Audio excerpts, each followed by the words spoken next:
우리가 다 주의 은총을 받은 자입니다. 주의 성수에 나오고 주의 성전에 나온다는 것은 하나님의 은총을 받은 자들입니다. 주께서 이 자리에 함께 계심을 아노라. 여러분 믿죠? 하나님께서 이 자리에 우리와 함께 하십니다. 주께서 우리와 함께 하십니다. 언제나 주님만을 찬양하며 따라가리니 시험을 당할 때도 함께 계심을 믿노라. 3절에 가사에 보면 여기에 모인 우리 사랑받는 주의 자녀라. 우리는 다 주님 앞에 사랑받는 자녀인 줄 믿습니다. 주께서 뜻하신 바 우리를 통해 펼치신다. 하나님의 놀라운 계획과 놀라운 뜻은 누구를 통해서 펼치신다고요? 우리를 통해서. 우리가 얼마나 존귀한 자인지 몰라요. 우리를 통해서 하나님이 뜻하신 바를 펼치신다고 말씀하십니다. 고통과 슬픔 중에 더욱 주님을 의지하오니. 우리가 살다 보면 그렇잖아요. 어려움을 당하고 힘든 일을 당하면 누구를 더 의지합니까? 하나님을 더 의지해요. 지금 영국이 기독교 국가가 지금 점점 이제 쇠약해져 가고 있다고 얘기를 합니다. 모슬렘이 영국에 이제 거의 지배를 하고 기독교 인구가 점점 줄어가는데 이번 코로나를 통해서 영국이 새로운 깨달음을 갖고 이제 교회로 점점 많이 더 나온다고 합니다. 그러니까 이 코로나를 통해서 영국 사람들이 그걸 깨닫는 거예요. 아, 이건 하나님의 진노구나. 믿지 않는 사람들이 교회를 찾아온다는 것이에요. 그러니까 우리가 어려움을 당하고 고난을 당하면 누구밖에 의지할 사람이 없다고요? 하나님밖에 의지할 수 없습니다. 그러니까 우리 인간이 어려움을 당하면 하나님 앞에 나오게 되는 거예요. 하나님을 의지하게 되는 거예요. 미국에도 그랬잖아요. 미국에도 그 어려움 당할 때 그 무역센터가 무너지고 그럴 때 미국 사람들이 깨어서 낮에도 직장인들이 교회 와서 기도하고 하고 그리고 주일날이면 가득가득 교회가 채워지고 왜? 하나님을 더욱 의지하는 계기가 되더라고요. 고난과 슬픔 중에 우리는 하나님을 더욱 의지하게 되는 줄 믿습니다. 아멘. 때로는 넘어져도 주의 성령 믿노라. 이 믿음 더욱 굳세라. 주가 지켜주신다. 어두운 밤에도 주의 밝은 빛 인도하여 주신다. 하나님은 항상 우리를 빛으로 인도하여 주셔서 승리의 삶을 살게 하시는 줄 믿습니다. 아멘. 그 사랑의 하나님이 오늘 이 자리에 우리와 함께 하십니다. 그 사랑의 하나님을 경험하고 체험하는 복된 시간 되시기를 주의 이름으로 축원을 드립니다. 아멘. 지난 시간에는 사도의 가르침을 받아 이 말씀을 같이 은혜를 나눴습니다. 이 초대교회는 4가지 기둥이 있습니다. 첫째는 사도들의 가르침을 받았다고 하는 말씀이고 두 번째 이제 우리가 떡을 떼며 이 말씀을 오늘 상고하게 되겠는데 이 말씀이 큰 기둥의 역할을 합니다. 세 번째는 서로 교제하며 네 번째는 항상 기도하기를 힘썼다. 이것이 초대교회의 4기둥입니다. 초대교회는 이 4기둥을 붙들고 승리하는 삶, 또 부흥하는 삶, 성장하는 삶을 살게 되었다고 하는 것입니다. 오늘 떡을 떼며 이 말씀은 그 핵심이 뭐냐? 고린도전서 11장 24절 25절에 보면 나를 기념하라, 나를 기념하라 이렇게 말씀하십니다. 그러니까 이 떡을 뗐다고 하는 것은 성찬을 의미하는 것이고 성찬은 무엇을 말씀하시고 있느냐? 예수님을 기념하는 시간이에요. 이게 떡을 뗐다고 하는 것은 예수님을 기념하라 이 말씀입니다. 그래서 주님이 우리에게 말씀하신 거예요. 예수님이 십자가에 달리시기 전날 밤에 제자들을 불러놓고 세숫다에 물을 떠가지고 발을 씻겨줍니다. 그러면서 스승으로서 제자들의 발을 씻겨요. 이전에는 보지 못했던 일이었습니다. 예수님께서 그 세족식을 통해서 내가 너에게 행한 것처럼 너희도 행하라. 그러면서 예수님이 겸손의 모습을 우리에게 보여주시면서 그날 밤에 성찬식을 합니다. 그러면서 성찬식을 하면서 예수님께서 제정하신 것이 이 성찬입니다. 예수님께서 그 피를 흘리시면서 2가지를 사셨는데 그 첫째가 뭐냐? 교회입니다. 이 교회는 예수님이 피값으로 사신 바 되었어요. 둘째는 뭐냐? 우리 자신을 예수님께서 피값으로 사셨다고 하는 것입니다. 그래서 고린도전서 6장 19절 20절에 보면 너희 몸은 너희가 하나님께로부터 받은 바 너희 가운데 계신 성령의 전인 줄을 알지 못하느냐? 너희는 너희 자신의 것이 아니라 값으로 산 것이 되었으니 그런즉 너희 몸으로 하나님께 영광을 돌리라 말씀하시고 있습니다. 그러니까 우리의 몸을 하나님께서 핏값으로 사셨어요. 우리 몸된 교회를 하나님께서 핏값으로 사셨습니다. 그럼 이 교회는 모형이 있습니다. 그 교회의 모형이 바로 성막이었습니다. 우리가 구약에 보면 성막, 장막에서 그들이 신앙생활했습니다. 성막은 크게 세 가지로 나눠져 있습니다. 첫째는 뜰이 있고, 그 다음에 성소가 있고, 그 다음에 지성소가 있습니다. 이 세 가지를 나눠서 그 구약 성도들이 생활했는데, 이 뜰에는 제일 먼저 등장하는 것이 번제단입니다. 번제단은 무엇입니까? 짐승을 잡아서 그 번제단에 놓고 불을 피워서 그 향기를 하나님께 드리는 그 제사입니다. 이 번제단은 제물이 있어야 됩니다. 제물은 반드시 어떻게 드려야 됩니까? 죽어야만 되는 것이에요. 그래서 우리가 예배 드리러 때 제일 먼저 우리가 번제단에서 내 자신을 살펴야 됩니다. 사도 바울은 그렇게 고백합니다. 그러므로 내 사랑하는 형제들아, 내가 하나님의 모든 자비하심으로 너희를 권하노니 너희 몸을 하나님이 기뻐하시는 무엇으로 드리라고? 산 제물로 드리라.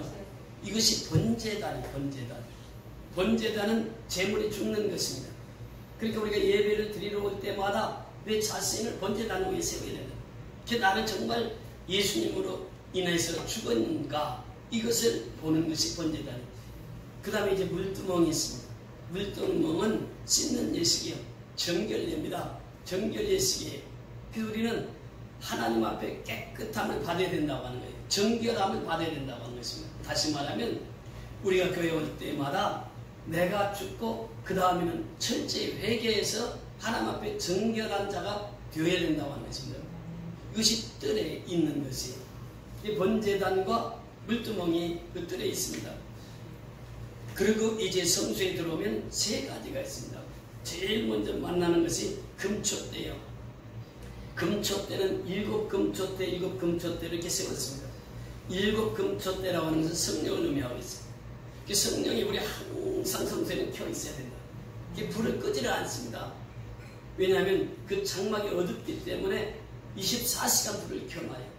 금초대에 7금초대에 불을 켜놓습니다. 성령은 항상 밝히고 있어요. 예수님께 우리에게 말씀하시기를 너희는 세상에 무엇이라고 말씀하십니까? 빛이라. 빛이라. 마태복음 6장에 보면 그 말씀을 하십니다. 마태복음 5장에 24절에 너희는 세상의 빛이라 말씀하십니다. 그래서 우리는 세상의 빛을 비춰야 할 사명을 가지고 있어요. 16절에 보면 너희는 세상의 빛을 비춰야 하느니라 이렇게 말씀하십니다. 그래서 이 등대는 성령을 의미하면서 내가 성령이 충만하면 세상의 빛을 비출 수 있다고 하는 것이에요. 그 다음에 두 번째가 떡상입니다. 떡상은 1m예요. 그 떡상의 크기가. 그리고 그 위에다 진설병을 놓습니다. 오늘날 우리가 성찬대가 높지 않습니다. 이 성찬대는 1m, 구약에서는 1m로 그 떡상을 만들어서 거기에다가 진설병을 올려놨어요. 이것이 이제 떡을 떼며에서 나오는 그 말씀인데, 이 떡상을 왜 이렇게 낮춰놨느냐? 겸손의 의미입니다. 예수님께서 우리에게 보여주신 것은 무엇입니까? 마지막 떠나시면서 우리에게 보여주신 것이 겸손의 삶이었어요. 그러니까 우리도 예수님처럼 겸손하게 떡을 떼야 되고 겸손하게 잔을 드려야 된다고 하는 것이에요.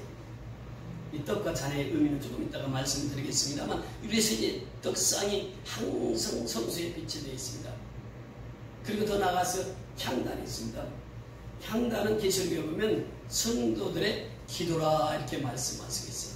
그러니까 성소에는 세 가지가 있었는데, 첫째는 뭐가 있었다고요? 성소에 등대가 있었단 말이죠. 그 다음에 떡상이 있었고, 그 다음에 향단이 있어요. 그래서 이 교회에서는 항상 하나님의 빛을 받아서 빛을 전하는 성도의 삶이 되어야 되겠고, 그 다음에 떡을 떼면서 예수님께서 나를 위해서 십자가에 죽으시고 부활하신 것을 기념해야 되겠고, 세 번째는 항상 성소에는 기도가 있어야 된다. 기도가 있어서 하나님의 사역에 우리가 동참해야 된다고 하는 것입니다. 그리고 이제 마지막에 보면 지성소가 있습니다. 지성소와 성소 사이는 휘장이 가려막혀 있어요. 휘장이 가려막혀 있고, 그 휘장을 열고 들어가면 지성소가 나옵니다. 지성소는 속죄소가 있어요. 모든 죄를 속하는, 그래서 대제사장이 1년에 한 번씩 속죄하러 갑니다. 모든 이스라엘 백성들의 죄를 짊어지고 이제 거기에서 속죄소에서 그 하나님 앞에 회개하고 기도하는 것이에요. 그 속죄소가 있고 두 번째는 토라 말씀이 있습니다. 그것이 무엇입니까? 법궤가 있습니다. 이 법궤는 그 속에 뭐가 들어가 있죠? 아론의 쌍난 지팡이가 들어가 있고 만나 항아리가 있고 그 다음에 두돌판인 십계명이 있습니다. 말씀이 있는 것이죠. 지성소는 그 지성소에서 말씀이 선포되어지는 것이죠.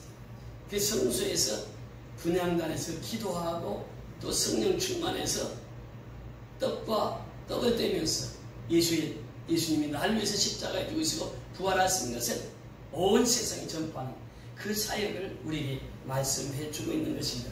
그래서 이 성전에 보면 사복음서에서 이 떡을 떼며 나오는 말씀을 우리에게 말씀해 주고 있습니다. 먼저 고린도전서 10장 16절 17절에 보면 우리가 축복하는 바 축복의 자는 그리스도의 피에 참여함이 아니냐, 우리가 떼는 떡은 그리스도의 몸에 참여함이니 아니냐, 떡이 하나요 많은 우리가 한 몸이니 이는 우리가 다 한 떡에 참여합니다. 그 떡을 떼는 자는 한 몸이라 이렇게 말씀하고 있습니다. 그러면서 마태복음에는 이렇게 말씀하시고 있습니다. 그들이 먹을 때 예수께서 떡을 가지사 축복하시고 떼어 제자들에게 주시며 이르시되 받아서 먹으라, 이것은 내 몸이라 하시고 또 잔을 가지사 감사기도 하시고 그들에게 주시며 이르되 너희가 다 이것을 마시라, 이것은 죄사함을 얻게 하려고 많은 사람을 위하여 흘리는 바 나의 피 곧 언약의 피니라. 마태복음 26장 26절에서 28절. 마가복음은 이렇게 기록하고 있습니다.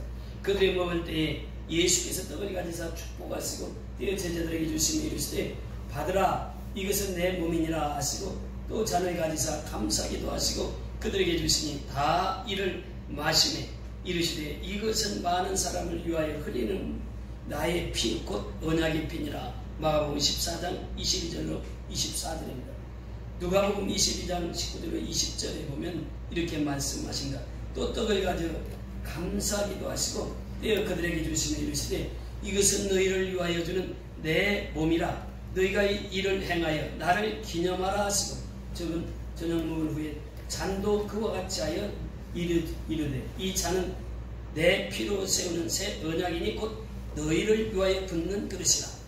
그 다음에 요한복음 6장 47절 51절에 보니까 진실로 너희에게 이르노니 믿는 자는 영생을 가졌나니 내가 곧 생명의 떡이니라. 너희 조상들은 광야에서 만나를 먹었어도 죽었거니와 이는 하늘에서 내려온 떡이니 사람으로 하여금 먹고 죽지 아니하게 하는 것이니라. 나는 하늘에서 내려온 살아있는 떡이니 사람이 이 떡을 먹으면 영생하리라. 내가 줄 떡은 곧 세상의 생명을 위한 내 살이니라 하시니라. 여기서 보면은 주의 떡은 예수님의 몸을 기념하는 것이고 주의 피는 잔은 곧 예수의 피를 상징하는 것이다, 기념하는 것이다, 이렇게 말씀하시고 있습니다. 그래서 이 떡을 먹고 잔을 마시는 자는 영생하리라. 구약에서 만나를 먹은 사람은 죽었습니다. 그러나 예수님의 떡을 그리고 예수님의 잔을 마시는 자는 영생하리라, 이렇게 말씀하시고 있습니다. 그러면서 이 요한복음에 계속 보면 그렇게 말씀하십니다. 예수께서 이르시되 내가 진실로 너희에게 이르노니 인자의 살을 먹지 아니하고 인자의 피를 마시지 않으면 너희 속에 생명이 없느니라. 내 살을 먹고 내 피를 마시는 자는 영생을 가졌고 마지막 날에 내가 그를 다시 살리리니 내 살은 참된 양식이요 내 피는 참된 음료라라. 내 살을 먹고 내 피를 마시는 자는 내 안에 거하고 나도 그의 안에 거하나니 살아계신 아버지께서 나를 보내시며 내가 아버지께로 말미암아 사는 것 같이 나를 먹는 그 사람도 나로 말미암아 사리라. 이것은 하늘에서 내려온 떡이니 조상들이 먹고도 죽은 그것과 같이 아니하여 이 떡을 먹는 자는 영원히 살리라. 아멘. 자, 이 말씀을 통해서 우리에게 무엇을 말씀하시겠습니까? 생명의 떡을 취하는 자와 생명의 잔을 마시는 자는 예수님과 한 몸이 된다. 한 몸이 돼서 예수님과 함께 살아간다고 하는 것입니다. 이것을 우리에게 말씀하시고 있습니다. 그래서 우리가 예수님과 한 몸 되는 것은 떡을 떼고 잔을 마시는 자, 성찬에 참여하는 자가 예수님과 한 몸이 돼서 살아갈 수 있다고 하는 것입니다. 이 떡은 예수님의 몸을 상징한다고 말씀하시고 있습니다. 그래서 우리는 떡을 떼면서 예수님과 하나가 되어서 또 한 생명을 나누고 살아가는 것이, 이것이 바로 성찬식입니다. 이 성찬식의 큰 의미는 성찬을 통해서 영생의 복을 우리에게 주셨고, 성찬을 통해서 우리가 예수님과 한 몸임을 깨닫게 하신다고 하는 것입니다. 여러분, 몸에는 각 지체가 있습니다. 지체는 몸에 붙어 있을 때만 살아있고, 붙어 있을 때만 활동할 수 있고, 붙어 있을 때만 생명을 유지할 수 있습니다. 몸에서 떨어지는 순간 지체는 죽고 마는 것이죠. 그래서 예수님과 연합한다고 하는 것은 이 성찬을 통해서, 성도가 연합한다고 하는 것은 성찬을 통해서, 이 첫째는 우리가 하나님과의 연합, 그 다음에 형제와의 연합입니다. 이것을 하나님께서 가장 우리에게 원하셨어요. 이 시편 기자도 시편 133편을 통해서 형제가 연합하여 동거함이 어찌 그리 아름답고 선한고 이렇게 표현합니다. 그것이 최고의 복이라고 합니다. 그래서 하나님과 연합되어서 살아가는 것이 이 최고의 복이요, 또 성도와 연합해서 사는 것이 최고의 복이라 이렇게 말씀하시고 있습니다. 이 성찬은 바로 하나님과 연합, 형제 간의 연합을 말씀하시고 있습니다. 사도 바울은 이 성찬에 대해서 아주 우리에게 구체적으로 잘 제시하고 있습니다. 우리 사도행전 11장 다 같이 펼쳐보시겠습니다. 사도행전 11장 23절에서 26절입니다. 사도행전 11장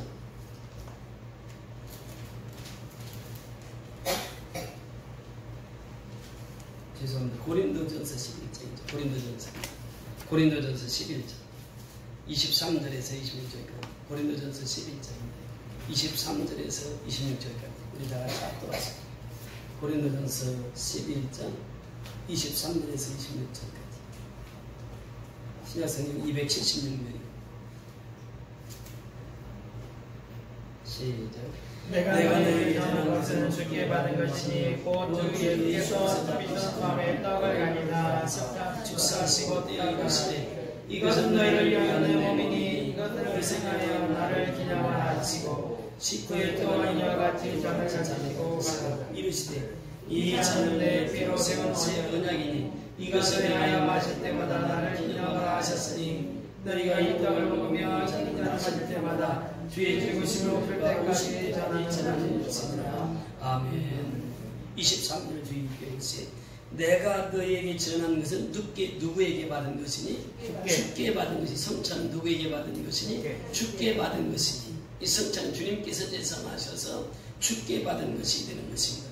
곧 주 예수께서 잡히시던 밤에 떡을 가지사 축사하시고 떼어주시되 이것은 너희를 위하는 누구의 몸이라고요? 내 몸이라. 예수님의 몸이라 이렇게 말씀하십니다. 이것을 행하여 누구를 기념하라고요? 예수님을 기념하라. 떡을 떼면서 예수님을 기념하라. 내가 죽어야 할 몸이었는데 대신 누가 죽어주셨어요? 예수님이 죽어주셨다고 하는 것이에요. 그 떡을 뗄 때마다 예수님의 몸을 기념하라 이렇게 말씀하십니다. 두 번째, 식후에 또한 그와 같이 잔을 가지고 이르시되 이 잔은 내 피로 세운 새 언약이니 이것을 행하여 마실 때마다 누구를 기념하라? 나를 기념하라. 예수님께서 왜 십자가에서 피 흘려 죽으셨습니까? 내 죄 때문에 십자가에서 피 흘려 죽으셨다고 하는 것이에요. 그러니까 예수님의 몸인 떡을 떼면서 예수님의 피를 상징하는 잔을 마시면서 예수님을 기념하라. 예수님을 생각하라. 예수님을 그 마음 중심에 모셔라. 그 말씀입니다. 그래서 이 성찬을 하는 거예요. 그 성찬은 매 주일마다 사도행전 20장 7절에 보면 안식 후 첫날 떡을 떼려 모였던 해이죠. 매 주에 첫날 안식을 성찬을 행하는 것입니다. 그러니까 주일날마다 우리는 나를 위해서 십자가에서 죽으신 예수님을 기념하는 것이고 그 몸을 기념하는 것이고 그 피를 기념하는 것이 바로 성찬이라고 하는 것입니다. 그래서 이걸 언제까지 하느냐? 26절 다 같이 보시면 26절 시작. 너희가 이 떡을 먹으며 잔을 마실 때마다 주의 죽으심을 그가 오실 때까지 전하는 것이다. 주의 죽으심을 그가 오실 때까지 전하는 것이다. 그러니까 우리가 이 복음, 성찬의 복음을 깨달은 우리는 주님이 오시는 그날까지 복음을 전해야 돼요. 이것이 바로 주님의 명령입니다. 그래서 우리가 예수님을 믿으면 이 복음 안에 살아가는 것이에요. 이 복음을 주님 오실 때까지 전하며 살아가는 것입니다. 이호은이라고 하는 목사님이 계셨는데, 그분이 이제 감신대에서 총장도 하시고 그 목사님이신데 학자이십니다. 이분이 사도행전을 고린도 후서를 읽기 시작합니다. 고린도후서 5장 17절부터 21절까지 그 말씀을 읽습니다. 그러면서 찬송가를 작사해요. 여기 고린도후서 5장 17절에 보면 그런지 누구든지 그리스도 안에 있으면 새로운 피조물이라. 이전 것은 지나갔으니 보라 새 것이 되더라. 그러면서 이 말씀을 읽으면서 찬송시를 짓습니다. 그러면서 이 18절 이하에 보면 모든 것이 하나님께로부터 났으며 그가 그리스도로 말미암아 우리를 자기와 화목하게 하시고 또 우리에게 화목하게 하는 직분을 주셨으니 곧 하나님께서 그리스도 안에 계시사 세상을 자기와 화목하게 하시며 그들의 죄를 그들에게 돌리지 아니하시고 화목하게 하는 말씀을 우리에게 부탁하셨느니라. 그러면서 20절 21절에 보면 그리스도의 사신되어 이런 표현을 합니다. 그러면서 이 작사한 찬송가가 436장이 보면 나의 제 주님의 새 생명 얻은 몸, 이것을 작사합니다. 그러면서 작곡가는 누구냐? 박태준 교수의 연세대 숭실대에서 음대 학장을 하셨던 박태준 교수님이 이 작곡을 하시게 되는데, 그 가사에 보면 그렇습니다. 나의 제 주님의 새 생명 얻은 몸, 옛 것은 지나고 새 사람이로다. 그 생명 내 맘에 강같이 흐르고 그 사랑 내가서 해같이 빛난다. 그러니까 우리가 이 찬송하면서 우리 자신을 보는 것이죠. 나는 그 과거에 있는 옛사람이었습니다. 그러나 예수를 믿고 나서부터는 어떻게 되었습니까? 새 사람이 되었다고 하는 것이, 옛 것은 지나고 새 것이 되었다. 새 사람이 되었다. 이렇게 표현합니다. 주 안에 감추인 새 생명 얻으니 이전에 줬던 것 이제는 다없다. 그렇잖아요. 예수 믿고 나니까 이전에 줬던 것, 과거에 줬던 것, 과거에 즐기던 것, 이거 다 허무하고 이제는 예수의 생명이 가장 귀하다고 고백하고 있는 것입니다. 하늘의 은혜와 평안을 맛보니 찬송과 기도로 주와 함께 살리라. 그래서 일평생 동안 찬송과 기도로 주와 함께 살아가는 것이죠. 산천도 주먹도 새 것이 되었고, 그러니까 내 마음이 변하면 그렇게 된다고 하는 것입니다. 내 마음에 예수가 정립하게 되면 그때부터는 산천도 주먹도 새 것으로 보인다고 하는 것입니다. 산천 주먹은 그대로 있습니다. 그런데 내가 변하니까 산천 주먹도 새 것이 되었고, 주인도 원수도 친구로 변한다. 그러니까 예수 믿는 사람은 원수도 없습니다. 원수도 친구로 살아가는 거예요. 주인도 친구 삼아서 살아가는 거예요. 이것이 바로 예수 믿는 자의 삶이라고 하는 것이에요. 새 생명 얻은 자 영생을 누리니 주님을 모신 맘 새 하늘 이루다. 그러면서 마지막 절에 보면 주 따라가는 길은 험하고 멀어도, 우리 예수님 따라가는 길은 험하고 먼 길입니다. 이게 쉬운 길이 아니에요. 결코 쉬운 길이 아니에요. 십자가 길입니다. 좁은 길입니다. 그 주 따라가는 길이에요. 근데 예수님께서 우리에게 명하시기를 아무든지 나를 따라오려거든 지체 뭐라고? 자기를 부인하라. 자기를 십자가에 못 박아라. 이것이 바로 예수님을 따르는 데의 첫 번째. 두 번째는 날마다 제 십자가를 지고 이렇게 표현합니다. 그러니까 내게 텐 십자가가 있습니다. 그 십자가를 지고 가라라고 하는 것이에요. 그리고 나를 따를 것이다. 예수님을 따르는 길은 쉬운 길이 아니에요. 그러나 그 길만이 복된 길이고 그 길만이 생명의 길입니다. 그래서 이원 목사님도 그런 고백을 합니다. 주 따라가는 길은 험하고 멀어도 무엇을 부르며 간다고요? 찬송을 부르며 가요. 여러분, 찬송을 부르면 힘이 납니다. 찬송을 부르면 능력을 받습니다. 찬송을 부르면 황소를 드림보다 더 낫다고 성경은 우리에게 말씀하시겠습니다. 그래서 고난의 길, 십자가의 길을 가지만 늘 내 입에서는 찬송이 끊이지 않아요. 감사가 끊이지 않아요. 기쁨이 끊이지 않습니다. 이것이 바로 생명길을 가는 자의 삶인 줄 믿습니다. 찬송을 부르며 뒤따라가리라. 누구의 뒤를? 예수님의 뒤를 따라가는 것이에요. 나 주를 모시고 영원히 살리라. 날마다 섬기며 주 함께 살리라. 날마다 섬기며 주 함께 살리라. 이것이 경배입니다. 이 찬양과 경배라고 하는 말이 날마다 주를 섬기는 거예요. 날마다 섬기며 살리라. 이것이 바로 참된 신앙의 모습입니다. 경건의 삶을 사는 사람들은 이렇게 살아가는 거예요. 날마다 주님을 찬송하며 주님을 섬기며 살아가는 것이죠. 이것이 경건한 자의 삶입니다. 여러분, 경건이라고 하는 것은 무엇입니까? 첫째 예수를 잘 믿는 것이 경건입니다. 둘째는 경건의 삶이라고 하는 것은 예수님처럼 내가 거룩하니 너희도 거룩하라고 하신 그 명령처럼 거룩하게 살아가는 것이, 이것이 경건의 삶이라고 하는 것입니다. 거룩하게 살라고 하면 어떻게 됩니까? 주님 앞에 나와야 돼요. 주님 앞에 나와서 예배를 드려야 돼요. 예배를 드리는 자만이 경건한 삶을 살아갈 수 있다고 하는 것입니다. 예수 잘 믿고 경건한 삶을 살아가야 돼요. 이것이 바로 이 예배 잘 드리고 생활 속에서 승리하는 삶을 살아가는 그 사람을 통해서 경건의 삶을 산다, 이렇게 표현하고 있습니다.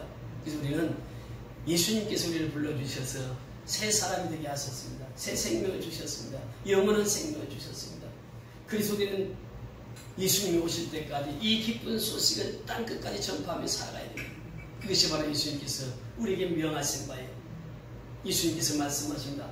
하늘과 땅의 모든 권세를 누구에게 주셨으며 내게 주셨으며, 예수님께서 하늘과 땅의 모든 권세를 예수님 다 가지셨습니다.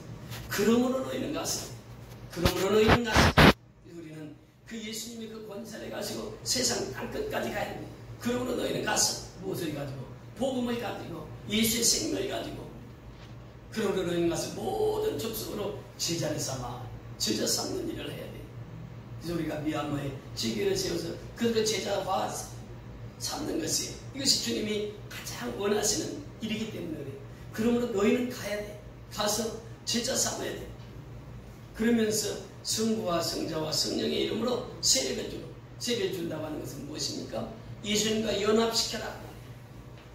그래서 로마서 6장 3절 5절의 말씀이 예수와 함께 죽고 예수와 함께 장사 지내고 예수와 함께 다시 산 사람, 이 사람이 연합된 자가 된다 말이죠. 그래서 우리는 땅끝까지 가서 이 세례를 주고 그리스도와 연합해서 살게 해야 돼요. 생명과 연합해서 살게 해야 돼요.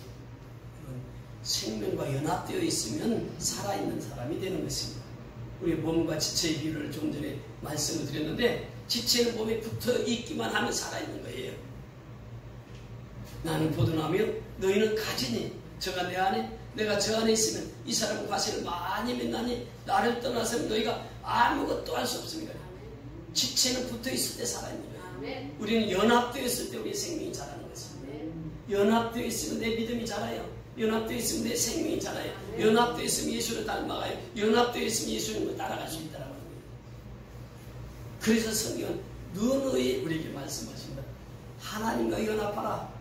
그리스도와 연합하라. 하나님과 화목하라. 그리스도와 화목하라. 성령님과 화목하라. 이것을 끊임없이 우리에게 말씀하시는 새 사람에게 말씀하시는 내용입니다. 그래서 우리는 끊임없이 그리스도와 연합해서 살아야 돼요. 이것을 이제 세례를 통해서 우리에게 말씀하시는 거예요. 내가 죽고 예수를 다시 산 사람이 연합돼서 살더라 말씀하십니다. 성부와 성자와 성령의 이름으로 세례를 주고 내가 내게 분부한 모든 것을 가르쳐 지키도록 하라. 그래서 지난 시간에 사도들의 가르침을 받아 말씀을 나눴는데, 사도들은 말씀만 증거한 것이 아니에요. 하나님의 능력을 체험한 그 안전뱅이를 옆에 두고 복음을 전합니다. 하나님의 능력을 받아서 그 능력을 힘입어서 복음을 전해요. 땅끝까지 전파합니다. 그래서 오직 성령이 너에게 임하시면 너희가 무엇을 받는다고요? 권능을 받아요. 능력을 받아요. 하나님의 능력을 받아야 땅끝까지 가서 복음을 전할 수 있어요. 죽은 자 살릴 수 있습니다. 생명을 전하는 그들의 하나님의 능력을 받아야 복음을 땅끝까지 전파할 수 있다고 하는 것입니다. 그래서 가르쳐 지키도록 하라.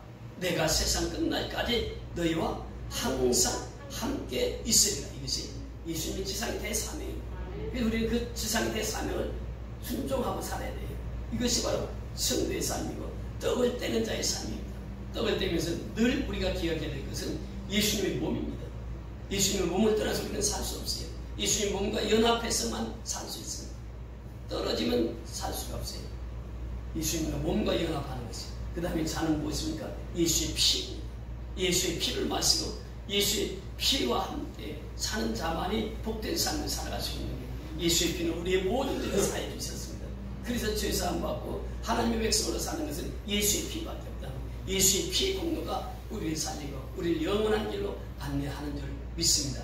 떡을 떼고 잔을 드는 그 심령들마다 이 성찬에 예수에 참여하는 자마다 영생의 복을 누린다. 이렇게 말씀하시고 있습니다. 그래서 우리는 이제 매주마다 성찬을 통해서 주님이 나를 위해서 죽으시고 주님이 나를 위해서 다시 사셨습니다.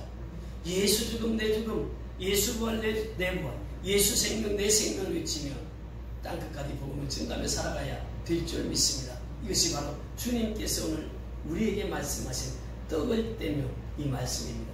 떡을 떼며 우리가 예수의 생명을 풍성히 받아서 땅끝까지 복음을 전파하며 하나님의 사역에 동참해서 일하는 저와 여러분이 다 될 수 있기를 주의 이름으로 축원을 드립니다.